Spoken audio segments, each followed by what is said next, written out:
Hi everyone, welcome to Anupam Academy channel. Class six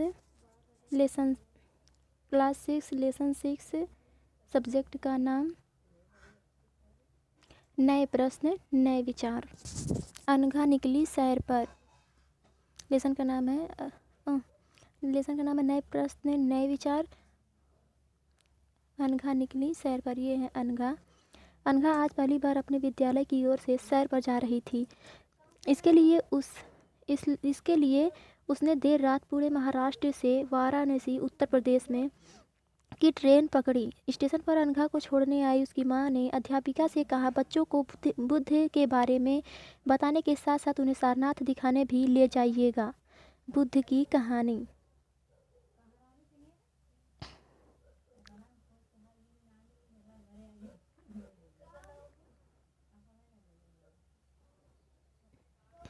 Buddha की कहानी। बौद्ध धर्म के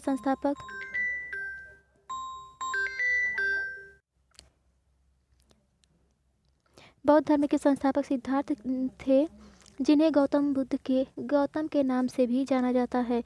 उनका जन्म लगभग 2500 वर्ष पूर्व हुआ था। गौतम बुद्ध जी का जन्म लगभग 2500 वर्ष पूर्व हुआ। बुद्ध क्षत्रिय थे तथा साक्यगढ़ के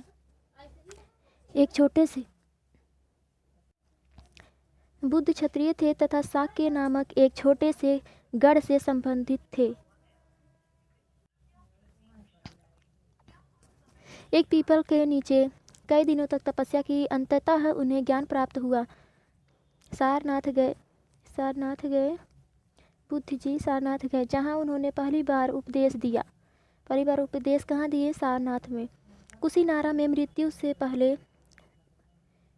पहले का शेष जीवन उन्होंने पैदल ही एक स्थान से दूसरे स्थान की यात्रा करने और लोगों को शिक्षा देने में व्यतीत किया। बुद्ध ने शिक्षा दी कि यह जीवन कष्टों और दुखों से भरा हुआ है और ऐसा हमारी इच्छा और लालसाओं के कारण होता है, जो हमेशा पूरी नहीं हो सकती। लालसा होती है। सारनाथ स्तूप। इस इमारत को स्तूप के नाम से जाना जाता है। यहीं पर बुद्ध ने अपना सर्वप्रथम उपदेश दिया। यहाँ पर देखिए, यहीं पे बुद्ध ने सर्वप्रथम उपदेश दिए थे।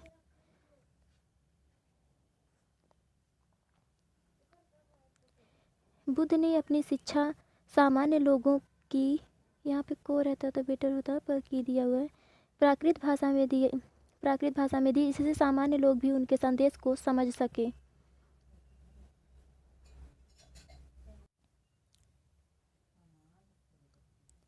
किसा गौतमी की कहानी। यह बुद्ध के विषय में एक प्रसिद्ध कहानी है। एक समय की बात है, किसा गौतमी नामक एक स्त्री का पुत्र मर गया। इस बात से वह इतनी दुखी हुई कि वह अपने बच्चे को गोद में लेकर लिए नगर की सड़कों पर घूम घूम कर लोगों से प्रार्थना करने लगी कि कोई उसके पुत्र को जीवित कर दे। एक भला व्यक्ति उसे बुद्ध के पास ले गया।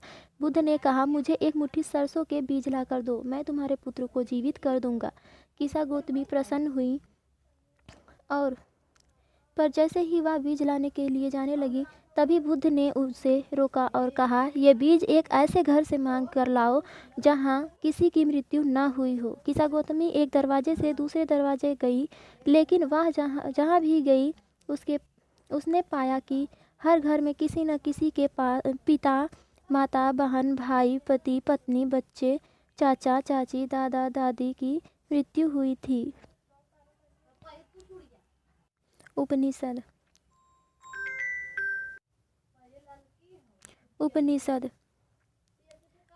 का मतलब होता है, उपनिषद का शाब्दिक अर्थ है गुरु के समीप या पास बैठना ही उपनिषद कहलाता है। जितना चीज़ें मैं छोड़ रही हूँ ये सब आप लोग पढ़ लीजिएगा। पूरा पढ़ने लगूंगी तो लेट होगा और वीडियो लंबी हो जाएगी। उपनिषद का शाब्दिक अर्थ गुरु के समीप बैठना है। इन ग्रंथों में अध्यापकों और विद्यार्थियों के बीच बातचीत का संकलन किया गया है। इस समय के स्टूडेंट एंड टीचरों के बीच जो बातें होती है वही।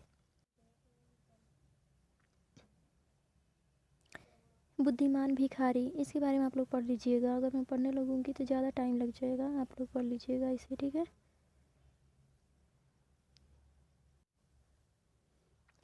व्याकरणविद पाणिनि ने संस्कृत भाषा के व्याकरण की रचना की।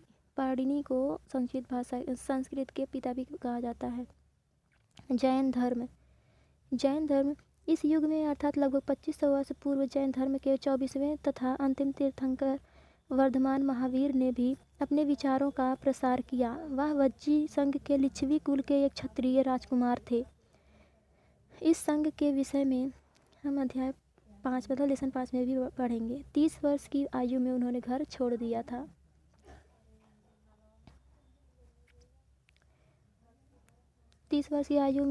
उन्होंने घर छोड़ दिया और जंगल में रहने लगे। 12 वर्ष तक उन्होंने तपस्या की थी। इसके बाद उन्हें ज्ञान प्राप्त हुआ। 12 वर्ष बाद उन्हें ज्ञान प्राप्त हुआ।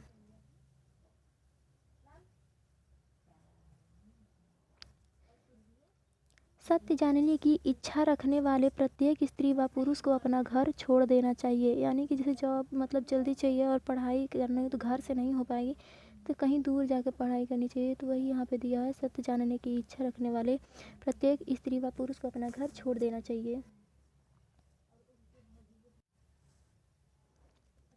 पुरुषों को वस्त्रों सहित सब कुछ त्याग देना पड़ता था जैन धर्म में। जैन शब्द जिन शब्द से निकला है जिसका अर्थ विजेता, जैन का अर्थ विजेता होता है। महावीर के लिए जिन शब्द का प्रयोग हुआ है।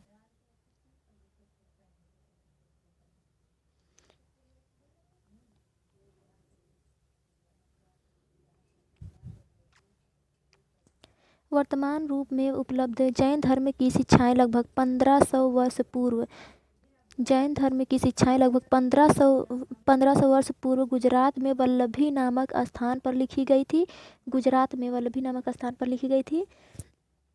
संघ महावीर तथा बुद्ध दोनों का ही मानना था कि घर का त्याग करने पर ही सच्चे ज्ञान की प्राप्ति हो सकती है।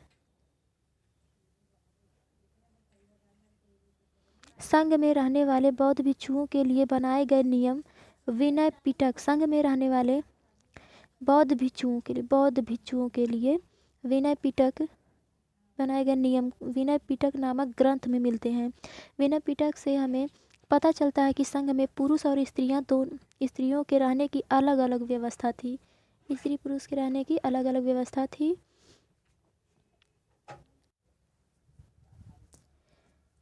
पहाड़ी को काट कर बनाई गई गुफा। यह कार्ले वर्तमान महाराष्ट्र में स्थित एक गुफा है। भिक्षु भिक्षुणी एवं शरण स्थलों में रहकर ध्यान किया करते थे। केवल वर्षा ऋतु में जब यात्रा करना कठिन हो जाता था तो वे एक स्थान पर ही निवास करते थे। उसे ही विहार कहते, निवास स्थान को ही विहार कहते हैं।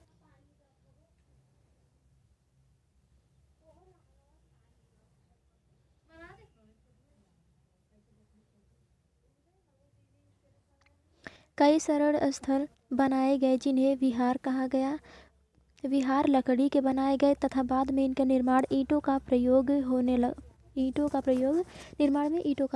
लगा। पश्चिम भारत में विशेषकर कुछ विहार पहाड़ियों को खोदकर बनाए गए थे।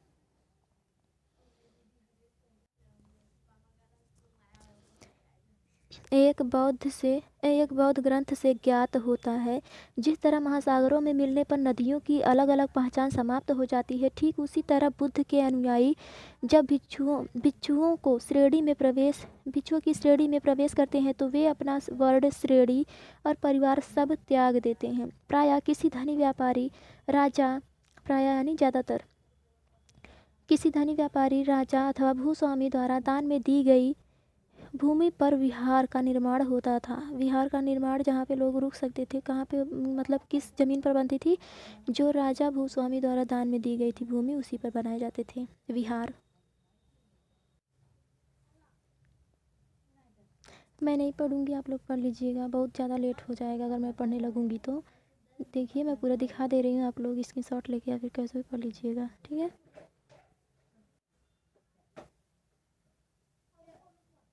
अन्यत्र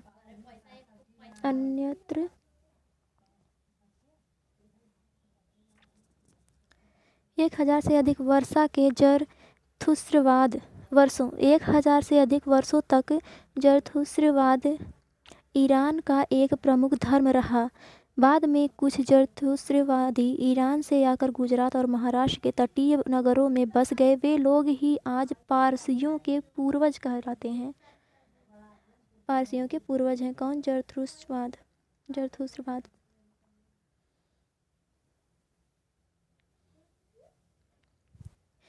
इस लेसन को पढ़ने में जितने सारे उपयोगी शब्द हैं यहाँ पे दिए गए हैं। उपयोगी शब्द: तन्हा, तृष्णा, प्राकृत, आत्मा, ब्रह्म, उपनिषद, जैन, अहिंसा, भिक्षु, संघ, विहार, आश्रम आदि। कुछ महत्वपूर्ण तिथियाँ। उपनिषदों के विचारक जैन, महावीर तथा बुद्ध लगभग 2500 वर्ष पूर्व। जैन ग्रंथों का लेखन लगभग 1500 वर्ष पूर्व हुआ है।